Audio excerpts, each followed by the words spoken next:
I panicked and made the black guy at work my fiancé on the phone. Now there's a real ring and the whole company thinks we're in love. If this is fake, why is my heart the only thing that feels real? Elena, I know this is sudden, but there's something I need to tell you. Before we dive in, make sure to hit subscribe, tap like and share this video. The more voices we reach, the louder these stories become. And drop your city in the comments. Let's see where love finds us. Emilia Hart stared at the email until the words blurred. Quarterly client mixer. Special guest Atlas Meridian Capital. Lead partner Cole Adams. Her ex. The man who had once knelt with a velvet box and called her his future, then spent the next 2 years convincing her she was too much. Too emotional, too sensitive, too soft around the edges. Her thick, curvy body felt suddenly wrong inside her own clothes. The fitted black dress that hugged her small waist and generous hips, the cream blazer pulled tight across her full chest. 10 minutes ago she'd felt powerful walking through the glass lobby. Now she felt exposed, like every insecurity he'd ever planted was crawling back to life. Her heart hammered against her ribs. She could hear blood rushing in her ears. The open-plan office buzzed around her, ringing phones muted conversations, but it all sounded underwater. She pushed her chair back so fast it bumped the wall. "I need water," she muttered to no one, grabbing her phone and practically stumbling out of her pod. The hallway felt too bright, too open. She ducked into the break room and braced her palms on the countertop, bowing her head. The fluorescent light above hummed. The coffee machine gurgled to itself. "In for 4, she whispered. "Out for 6. Her reflection in the microwave door looked back at her. Hazel eyes wide and glossy, long blonde hair pulled into a low, smooth ponytail, red lipstick flawless and completely at odds with the panic rising in her throat. The dress traced the curve of her hips, the arch of her backside. Cole's old voice snuck in, sharp and cutting. "If you loved me, you'd try harder. No one takes women like you seriously in this industry." Em squeezed her eyes shut. "He's just a guest," she told herself. "You can avoid him. It's one night. You're fine." Her phone buzzed on the counter. The caller ID made her stomach drop. Cole Adams. For a second, she considered letting it ring out. But a familiar dread, years of trained obedience, had her snatching it up and pressing accept before she could stop herself. "Hello? Emmy." His voice, smooth as ever. Just hearing that nickname made her shoulders lock up. "Look at that. I opened my inbox and there you are. We're finally in the same room again. It's just a work event." Her voice sounded thin, far away. "Hi, Cole. I'll pretend you sound happy to hear from me." A low chuckle. "I hear you've been doing well at Greyline. Congratulations. I always said you had potential with the right guidance." The backhanded compliment slid over her skin like oil. She grabbed the edge of the counter until her fingers ached. "Thank you," she managed. "I have a table there," he continued. "Thought I should warn you. Wouldn't want you fainting when you see me. We both know you get emotional." She knew that tone, the one that sounded teasing, but was really a test. Fear crawled up her spine, hot and cold at once. "We're professionals. It'll be fine," she said, forcing her voice steady. Actually, I was thinking it'll be nostalgic voice.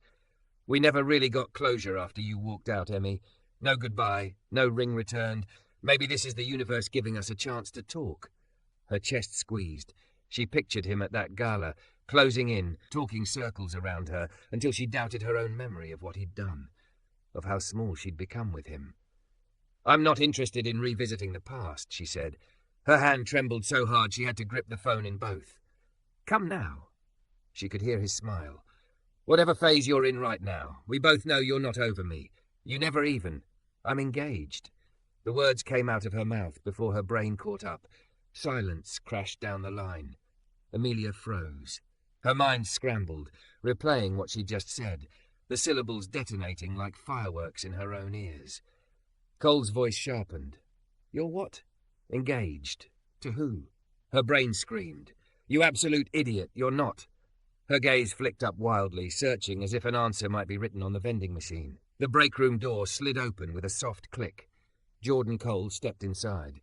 He was taller than the doorway made him look, all broad shoulders and easy strength.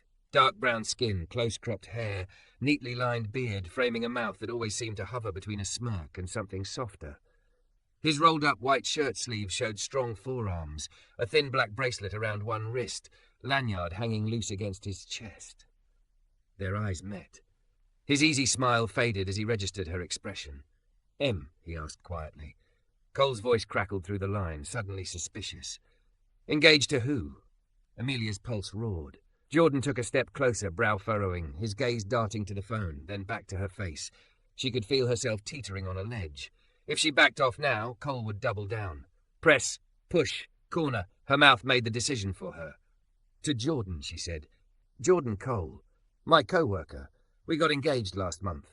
The room seemed to tilt. Jordan's eyes widened, his lips parted. "I what?"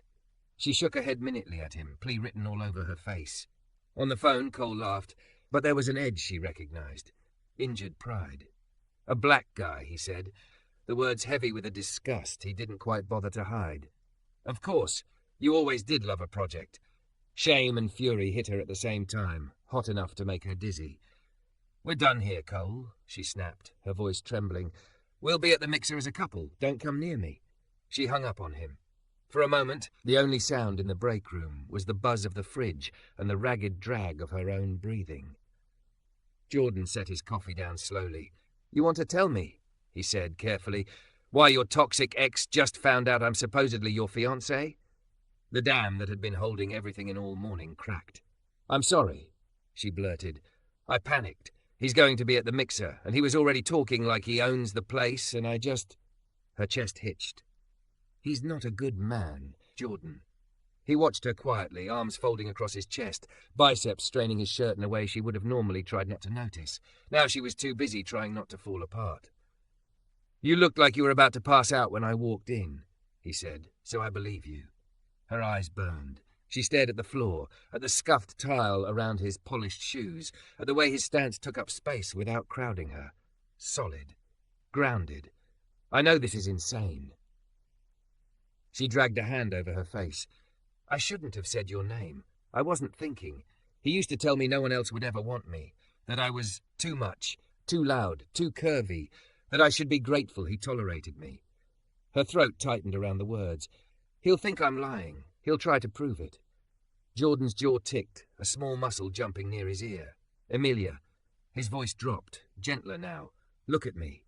She forced her gaze up. There was no pity in his eyes, just anger on her behalf, and something else. Something fiercely protective that made her stomach twist. "First of all," he said, "you are not too anything. He's just too small to handle you." A startled, wet laugh escaped her. "Second," he went on, "you don't owe him truth. You don't owe him grace. You don't owe him a conversation.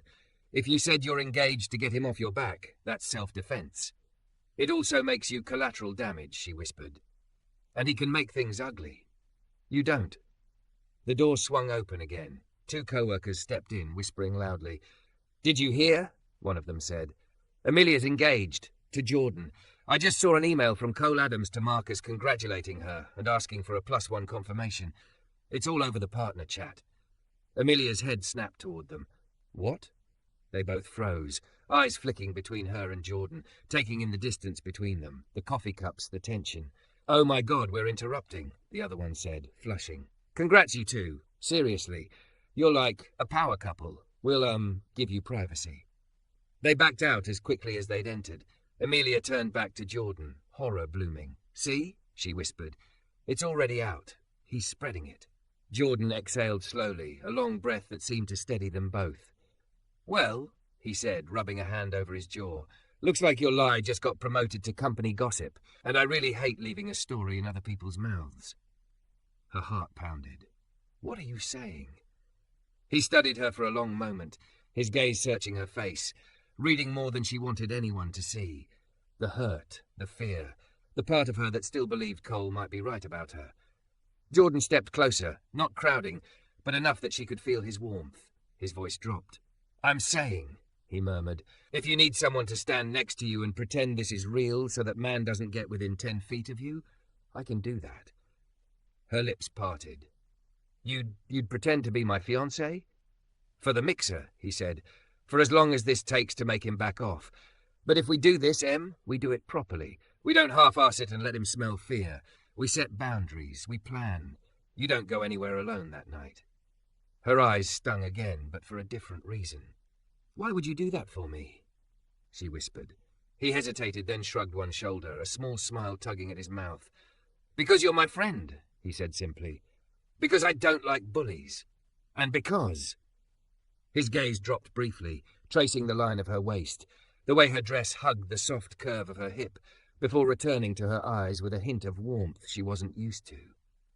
"Because watching you shrink every time his name comes up makes me want to break something. I'd rather he saw the version of you I see every day." Her breath caught. Jordan held out his hand between them, palm up, steady. "What do you say, Emilia Hart?" he asked softly. "Want to fake an engagement with me?" But Emilia didn't take Jordan's hand right away. For a heartbeat, all she could do was stare at it.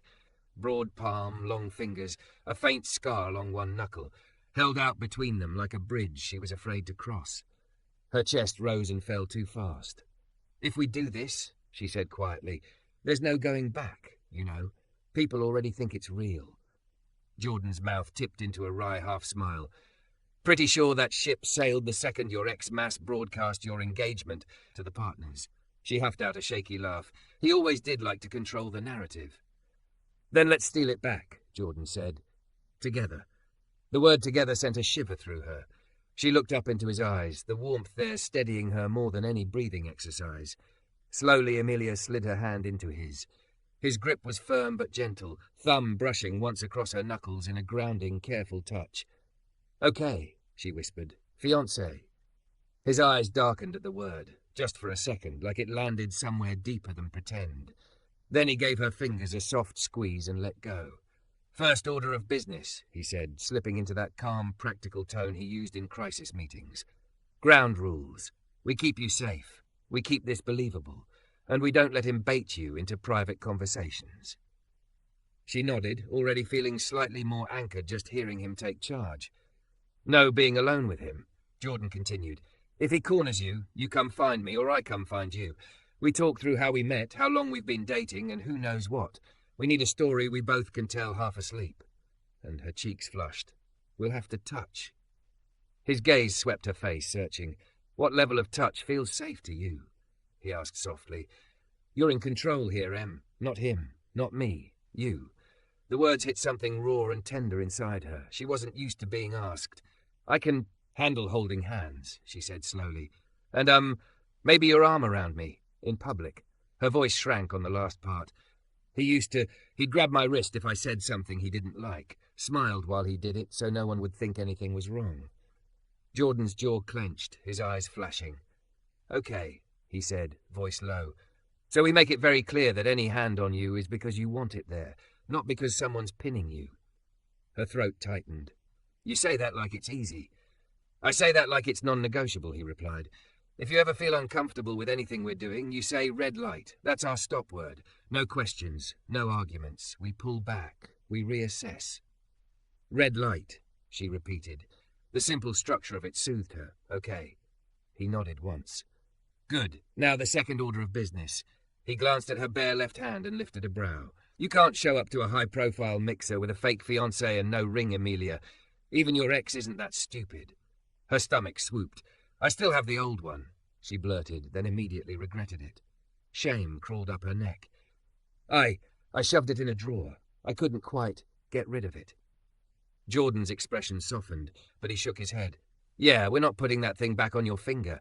It's expensive," she argued weakly. "It might sell the story." "It sells his story," Jordan said gently, "and I'm not about to stand next to you while you wear another man's promise, especially his." The way he said it, quiet, certain, possessive in a way that didn't feel suffocating, made her toes curl in her heels. She swallowed. "So what? We run to a costume shop and grab a plastic one?"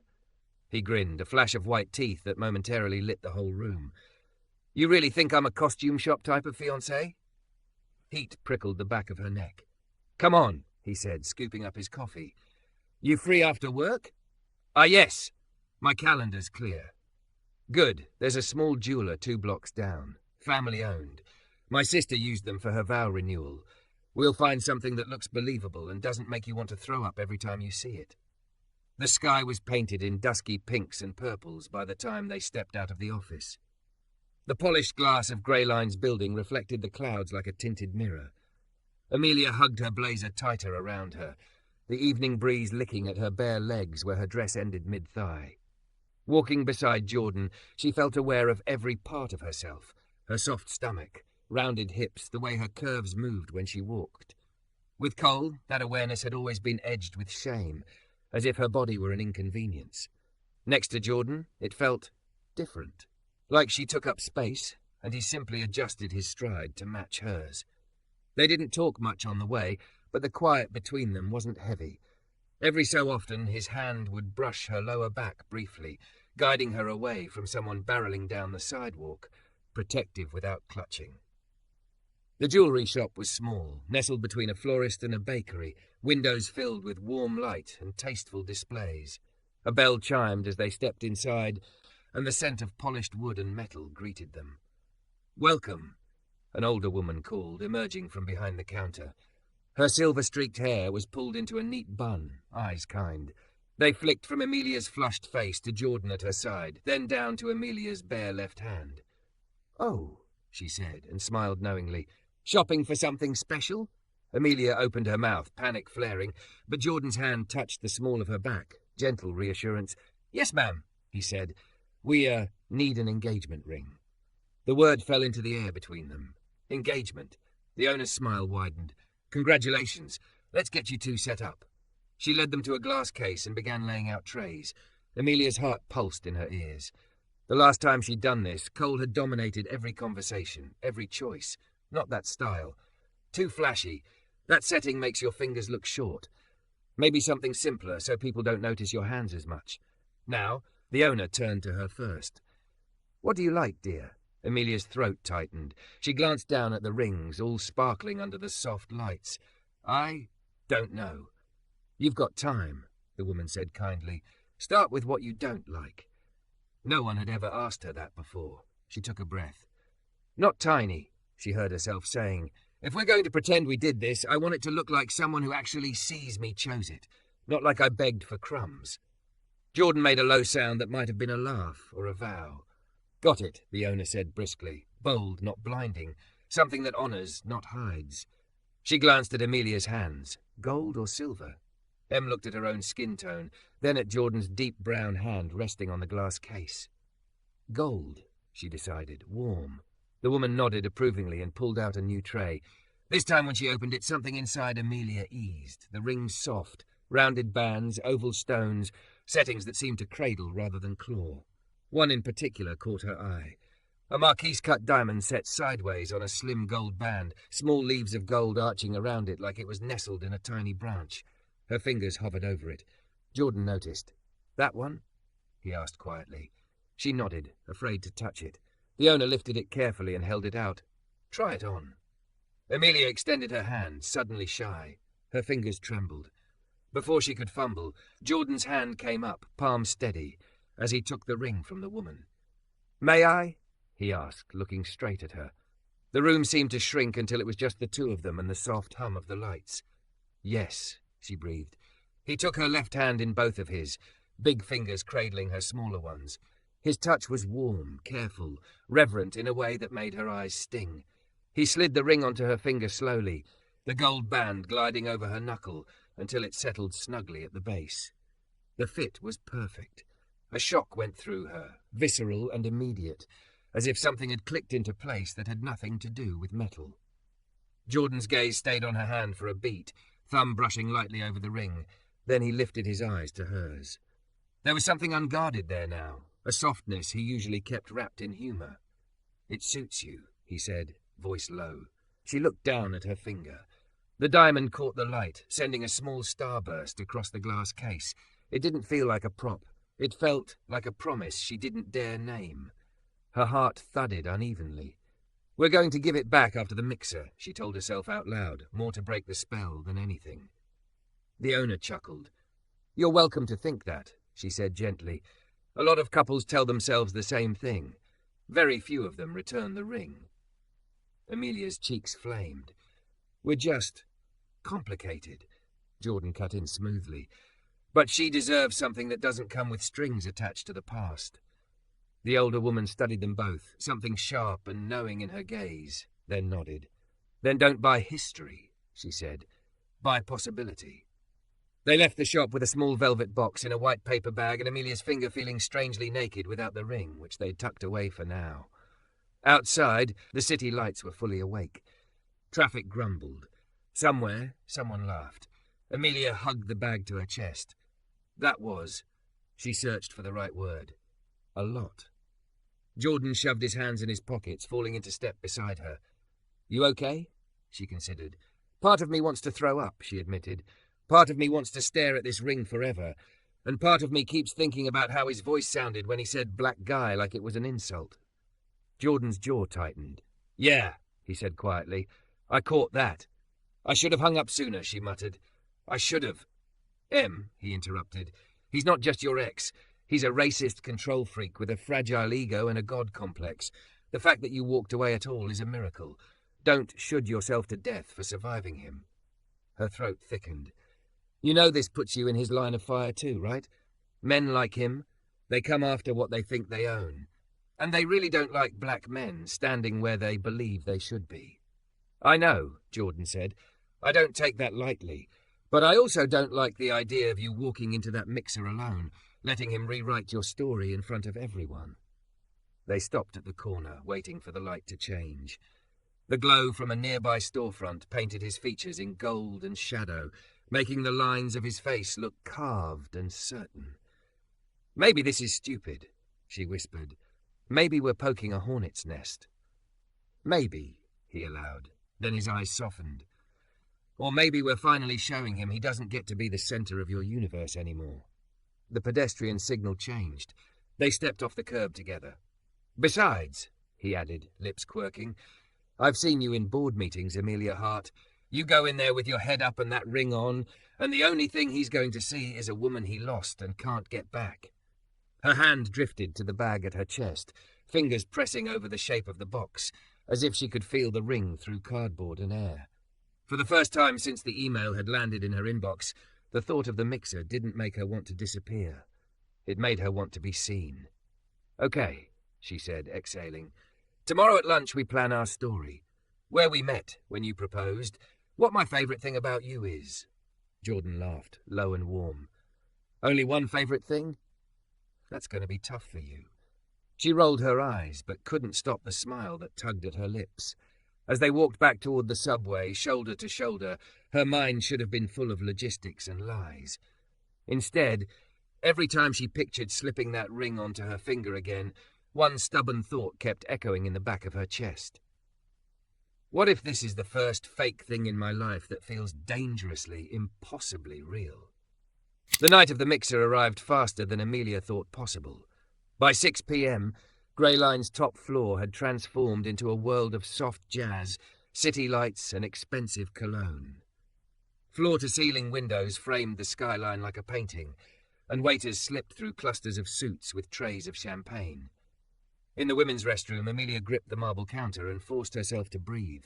Her reflection stared back at her, thick, curvy, and impossible to hide in the deep emerald dress she'd chosen.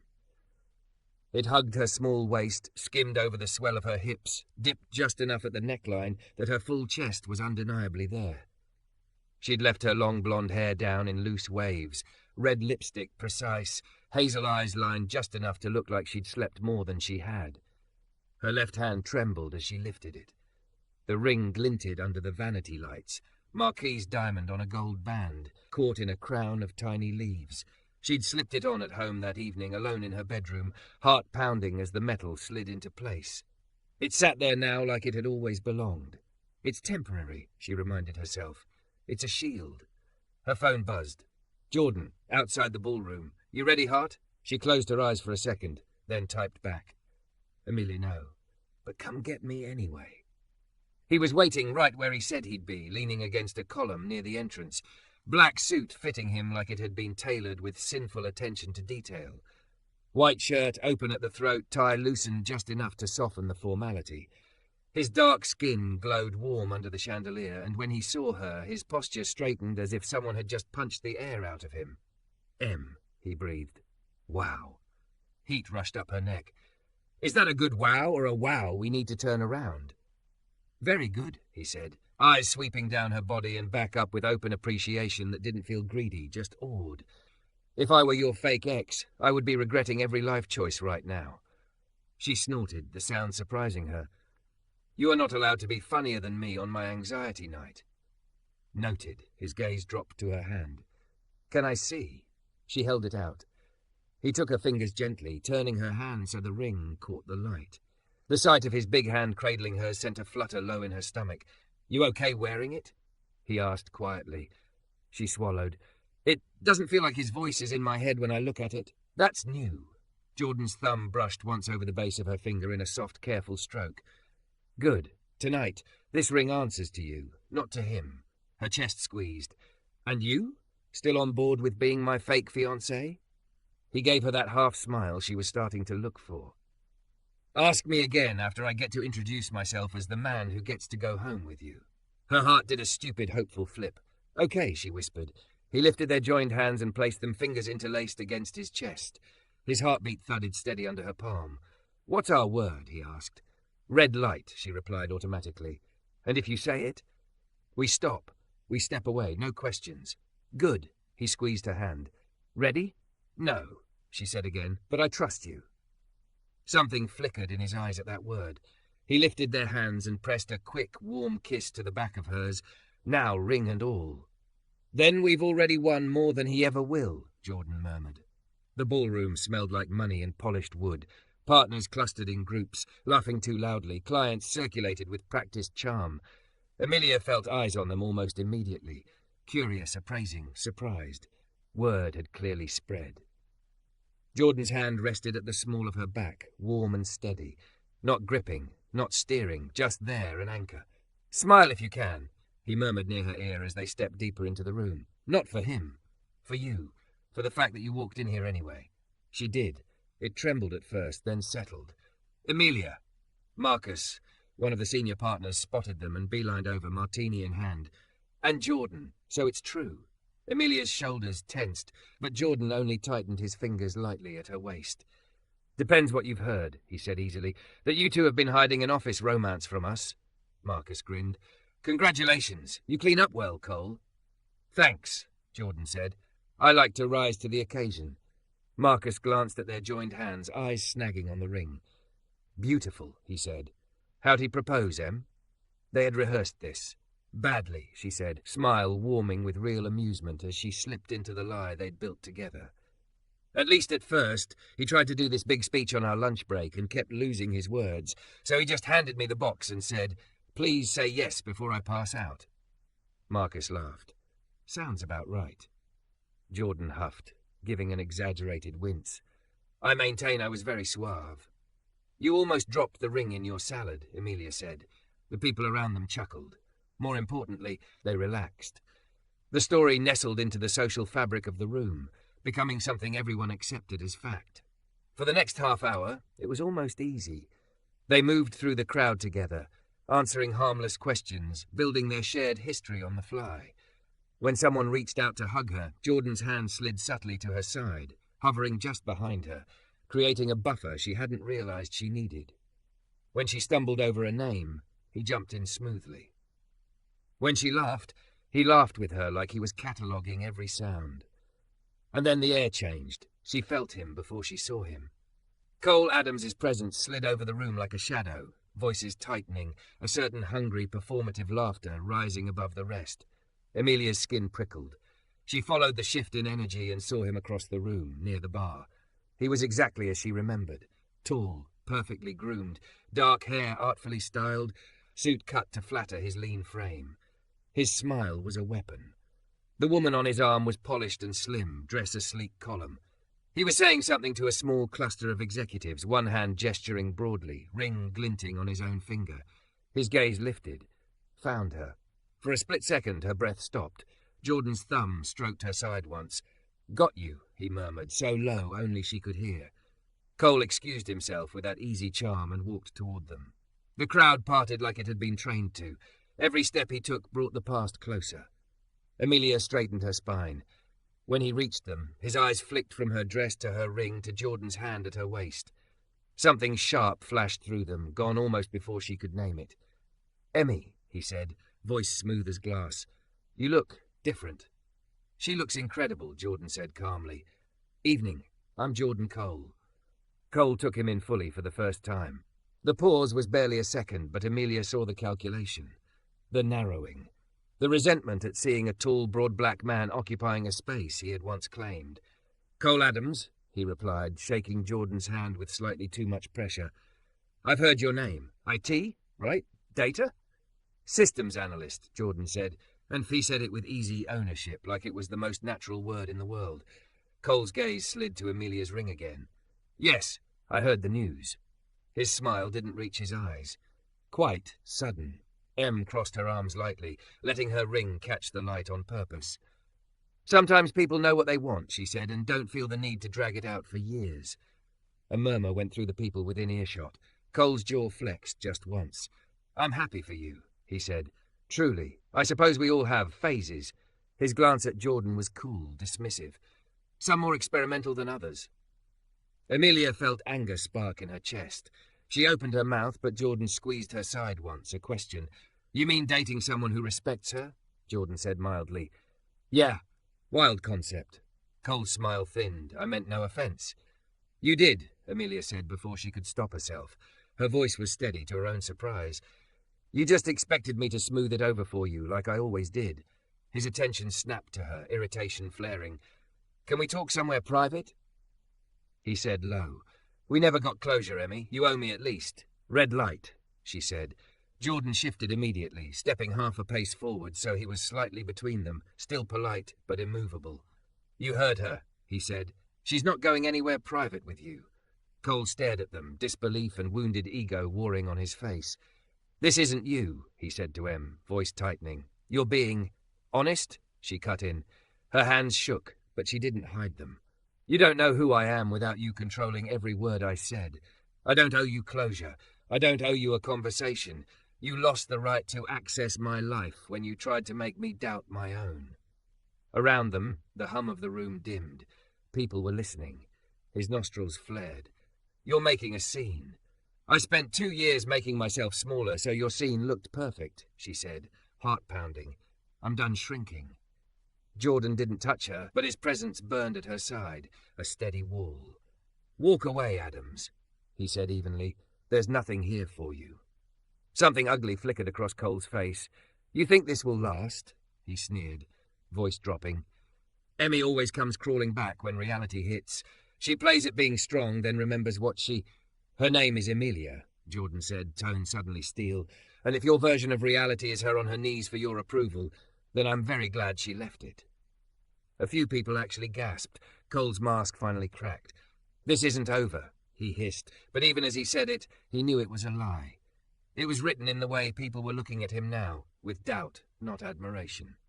"It is for me," Emilia said quietly. "Enjoy your evening, Cole." She turned her body away from him deliberately, angling toward Jordan. The shift was subtle, but final. After a beat, Cole realized he'd lost the audience. He straightened his jacket, muttered something under his breath, and stalked away. The buzzing in Em's ears slowly faded back into music and conversation. She realized she was trembling. Jordan turned to face her fully, eyes searching. "Em," he said softly, "you okay?" She let out a breath that felt like it had been trapped in her lungs for years. "I think," she whispered, "I just broke the script." He smiled, small and proud. "Yeah, you did." Her eyes stung. "My legs feel like jelly. Come on." He touched her elbow lightly. Balcony. The balcony was cool and quiet. The city spread out below them in glittering lines. The sounds of the mixer dulled once the door clicked shut behind them. Emilia walked to the railing, pressing her palms to the cool metal. Her chest rose and fell, emotions crashing over her in relief, anger, grief, something like exhilaration. Jordan stayed a step behind her, giving space. "Talk to me," he said gently. "Or don't. I can just stand here and radiate supportive fiancé energy." She laughed, wet and shaky. Then she turned to him, holding up her left hand. "This felt different," she said, voice breaking. "Saying my fiancé while you were actually standing there, not tearing me down. Wearing this ring and not feeling like I owed someone my soul for it." He looked at her hand, at the ring, then back at her face. "Different good?" he asked. Or different, I need to throw it into the river? Different, terrifying, she admitted. Because I know this started as pretend, a way to survive one night. But when he walked up to me and you said fiancé like you meant it. Her eyes blurred. It didn't feel fake. He stepped closer, slowly, letting her see every inch of his movement. Emilia, he said, voice low, nothing about how I've looked at you tonight has been fake. Her breath hitched. I was willing to pretend, he went on, because you needed cover, and I would do a lot of stupid things to keep you safe. But I need you to know something. He swallowed, jaw working. I've wanted more than friendship with you for a long time, before the ring, before this whole mess. Her heart slammed against her ribs. You have? Have you really not noticed the way I reroute my coffee runs just to walk past your desk? His mouth tilted.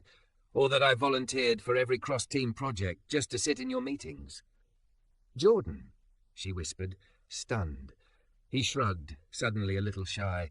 Didn't do anything about it because you were healing, because the last thing you needed after getting free from a man like him was some guy in your space with his own agenda. But after tonight, you deserve to know it's not just an act when I hold your hand. Tears spilled over, hot on her cheeks. She didn't bother to wipe them. So now what? She asked, chest tight. We leave the ring in a drawer and downgrade to just friends again? He looked at her hand, then reached out, hovering his fingers over the ring, but not touching. We do this at your pace, he said. If tomorrow you want to call the whole thing off, I'll respect that.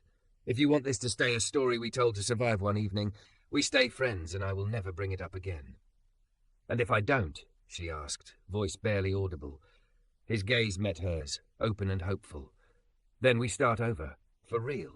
No lies to protect you from him, just choices you make for you. The city buzzed beneath them.